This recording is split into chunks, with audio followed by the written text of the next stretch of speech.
Hello everyone, welcome to Bajirao Ias Academy. You all knew that we have been discussing 2025 mains question and answers. So in the last class, we have discussed about solar energy generation in India. And a few more questions we have in today's session. And in these questions, we will understand how to structure the answers, and we will also understand what are the themes that UPSC has been asking regularly, because it is being said that if you look at the previous year questions and if you analyze the previous year questions, so you can actually get important insights what to prepare. So if you get to know the themes, it actually makes your mains preparation easy. So let's understand some important themes and the questions which actually revolved around those themes and how to structure those answers so that you can get a good marks in your mains answers. So the overall objective of this particular program is to make sure that you write the best answers so that you can score a good marks, so you can also increase your selection probability. Right? So the question that we are going to discuss, and it has been asked by UPSC in mains examination. The question is, what are tsunamis and how and where are they formed and what are their consequences, and explain with examples. Now if you look at this carefully, you have got three parts in this question. Right? So the first part is, what are tsunamis? So you just have to briefly explain or define tsunamis, because tsunami is one of the most disastrous, environmental disaster, or so tsunamis are not under control, not under our control, because whenever there are volcanic eruptions or any other tectonic plate movements, so suddenly tsunamis usually occur. And we have to understand how and where they are being formed. So we have to understand when these tsunamis are being formed, right? So, and apart from that, while you are explaining all these things, you have to mention the examples as well. And then what will be the consequences if tsunamis usually occur, right? So in all these parts, what you have to do, you have to provide examples along with the answers, right? So firstly, in the introduction, you just have to briefly describe or define tsunamis, right? So what exactly is a tsunami? So tsunami is generally characterized as a massive wave. Right? Tsunamis are massive waves, and the massive waves are being caused by the underwater disturbances. So what are these underwater disturbances? So we'll be understanding while going into this question, right? But a very simple term for tsunami is a massive sea waves. So we all knew how destructive the massive sea waves. And in the body part of the answer, what you have to write, because this question itself has three parts. Now firstly, you have to briefly explain how tsunamis form, right? So tsunamis, the multiple reasons for the tsunamis: one is undersea earthquakes, and second, volcanic eruptions undersea, or even landslides also. Right? So therefore there are multiple reasons for these tsunamis, and these reasons would cause the massive waves, right? So therefore, apart from mentioning this, for example, you have to mention the 2004 tsunami that has struck havoc across Indian Ocean, and then you have to identify some common locations like Pacific Ring of Fire. And you should also cite examples like 2004 tsunami, Indian Ocean tsunami, and 2011 Japan tsunami. And ultimately in the conclusion, so you have to highlight the devastating impacts of tsunamis, such as flooding, destruction, loss of life, so everything. So therefore all dimensions you have to answer, whatever dimensions which are given, which are asked in the question. So as I've already told you, in the introduction, what you have to do, you have to briefly define what are tsunamis. right? So tsunamis are the massive waves.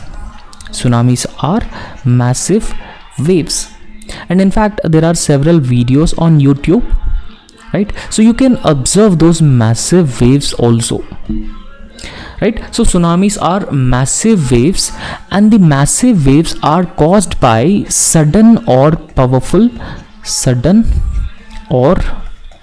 disturbances. So what could be these sudden and powerful disturbances, right? So we have to understand those sudden and powerful disturbances. For example, underwater, if there is an earthquake,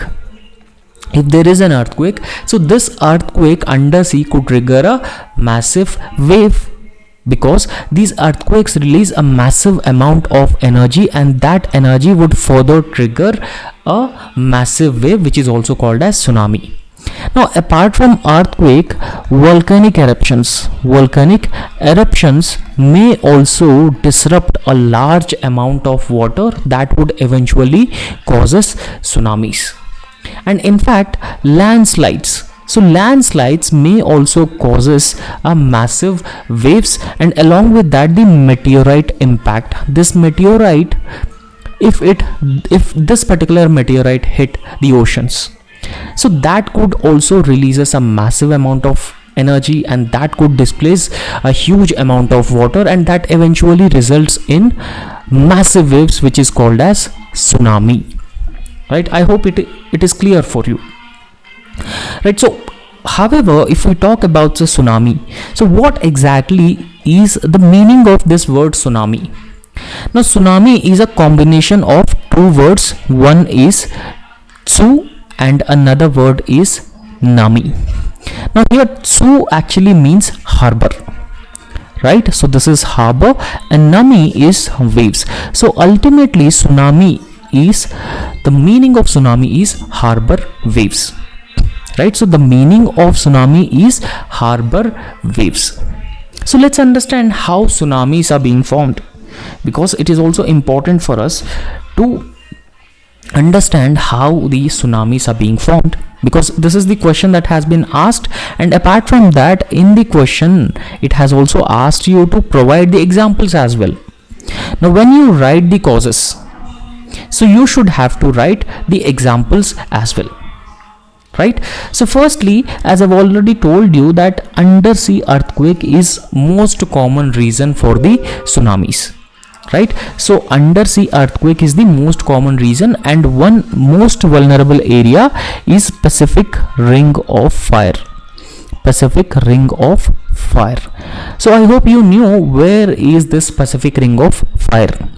So this Pacific Ring of Fire is located across the the Pacific Ocean, right? And it is the most common cause for tsunami, right? So therefore, when tectonic plates beneath the ocean, now we all knew that the entire earth has several tectonic plates, right? So the entire earth has several tectonic plates. Now generally the tectonic plates usually move, right? Tectonic plates, the tectonic plates generally move past each other. Now when the tectonic plates move past each other, one tectonic plate might collide with the another tectonic plate. Now the collision of these tectonic plates release a huge amount of energy, and this energy is so powerful that it can displace large quantities of the water, large amount of water, right? So therefore, in the Pacific Ring of Fire, because of the tectonic plate movement and tectonic plates collision releases huge amount of energy, and that can displace a large amount of water, and that eventually causes tsunamis across the Pacific Ocean coast, right? So I hope you have understood how tsunamis are being formed by the undersea earthquakes, undersea tectonic plate movement. For example, Indian subcontinent itself a plate which is called as Indian plate, and we also have the Australian plate as well, right? So the vertical displacement of water can actually generate a massive waves, a large sized waves, and the waves can travel across the ocean at speeds up to 800 kilometer per hour, right? So they can travel with such a high speed, like they can even travel a speed of jet, right? So they can travel so fast, and that's why they are so destructive and so massive. Now, in fact, in the question itself, it has been asked that you have to explain every point with examples. And additionally, even if you have data on this, so you have to provide the data as well. Any report you have, you can record the report along with the point, so that you are further enriching your answer. And the chances of getting good marks will be further increased when you make your answer more and more objective. Now, in the example, so we all knew the 2004 tsunami and the havoc that it has created, how disastrous the 2004 tsunami was. And this 2004 tsunami was primarily in the Indian Ocean, and this was because of 9.1 magnitude undersea earthquake, right? So 9.1 magnitude undersea earthquake has triggered this tsunami, and in fact several people have lost their lives in the tsunami, and in fact loss of infrastructure, damage to the existing infrastructure. So therefore this 9.1 magnitude undersea earthquake was in near Sumatra, an Indonesian island. So therefore it has triggered a huge havoc, right? So therefore you have to mention the example as well. Next we have to talk about the volcanic eruption, right? So when we talk about the second most important reason for the earthquakes, right? So the second most important reason for the earthquake is underwater or coastal volcanoes, right? So underwater or coastal volcanoes. So because sometimes they can also erupt violently. Now the best example would be again the Pacific Ring of Fire. Pacific Ring of Fire. So this would be the best example because it is a tectonically active area and a seismologically active area, the Pacific Ring of Fire. So I hope you knew where is this Pacific Ring of Fire is located. Now in this Pacific Ring of Fire, earthquake a common phenomenon. Earthquake a common phenomenon. And then apart from that, volcanic eruptions are also very common. Volcanic eruptions are also very common along with the earthquake. Now, the earthquake and volcanic eruptions can actually release massive amounts of energy.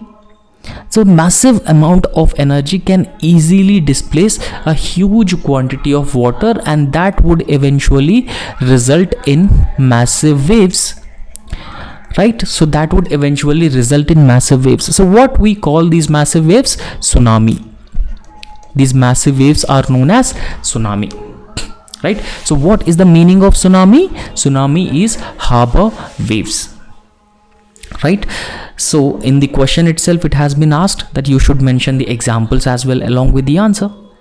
Now the best example, right? So in fact, this example has been given in our NCERT textbooks as well. In 1883, a volcanic eruption of Krakatoa, right? So a volcanic eruption of Krakatoa in Indonesia. Krakatoa in Indonesia has triggered tsunami with waves as high as 40 meters.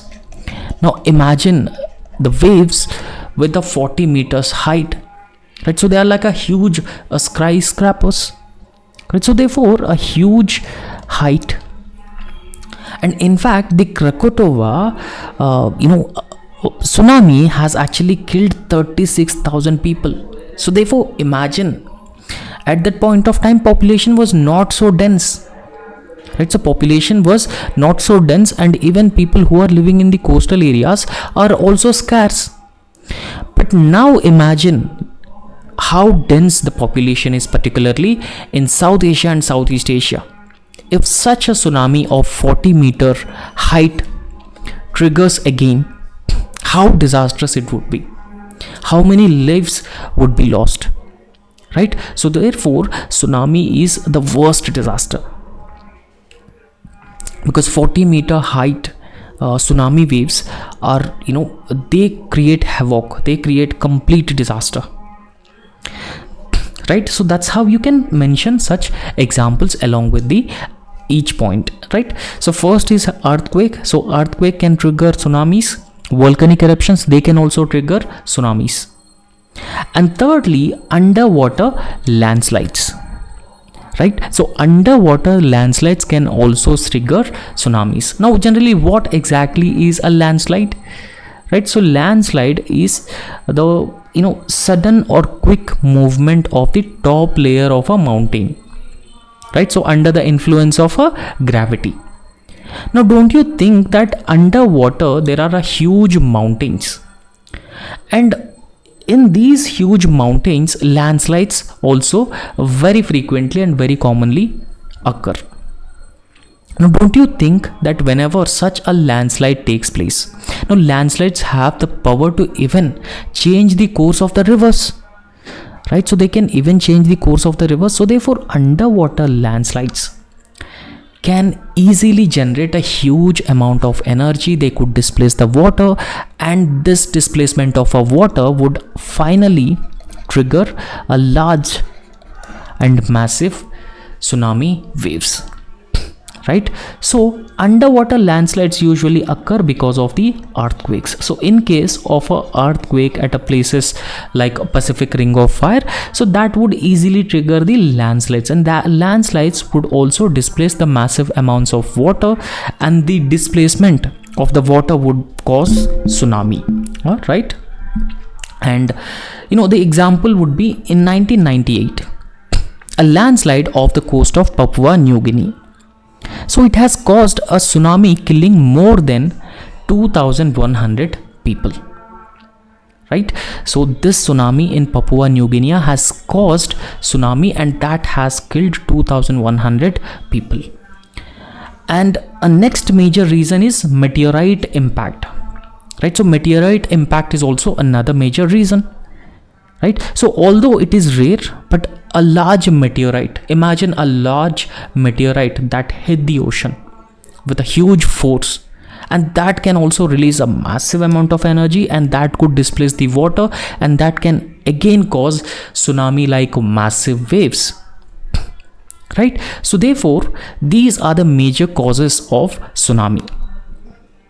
And next we'll be understanding how tsunamis are being formed, right? So if we talk about how tsunamis are being formed, firstly, tsunamis typically originate in tectonically active regions, right? So they typically originate in the tectonically active regions around the Pacific Ring of Fire, where the subduction zones are very, very common, right? So the subduction zones are very common, right? So what exactly is a subduction zone?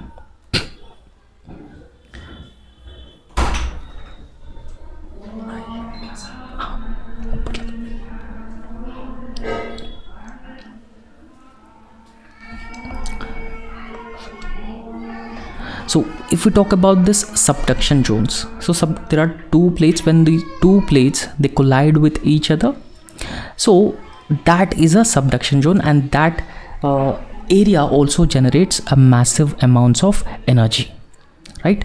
So then also the tsunamis are being formed. And what are the consequences of tsunamis? So firstly, so we all knew that tsunamis usually they destroy the existing infrastructure and settlements. For example, massive waves, they flood the coastal cities, so they destroy homes, roads, ports, and the bridges. So for example, in 2011, Tohoku tsunami, right? So Tohoku tsunami in 2011, that damage exceeding 360 billion US dollars. So in fact, in the history, it is known as the costliest natural disaster, right? So this is the costliest natural disaster in the human history, right? So it even causes human casualties and displacement as well, because tsunamis can cause large scale deaths, injuries and displacement. For example, the 2004 tsunami event itself, right? So the 2004 Indian Ocean tsunami has killed 230,000 people across 14 countries, right? So this disaster spread across India, Indonesia, Sri Lanka and Thailand. Now in India, nearly 10,000 people died, and with Tamil Nadu and Andaman Nicobar Island most affected areas, right? So tsunamis also contaminate the water along with the health hazards that they can pose, right? So sometimes the tsunamis can lead to the flooding, right? So when we have excessive floods, so that can easily cause waterborne diseases and the sanitation crisis in those areas where the tsunamis hit.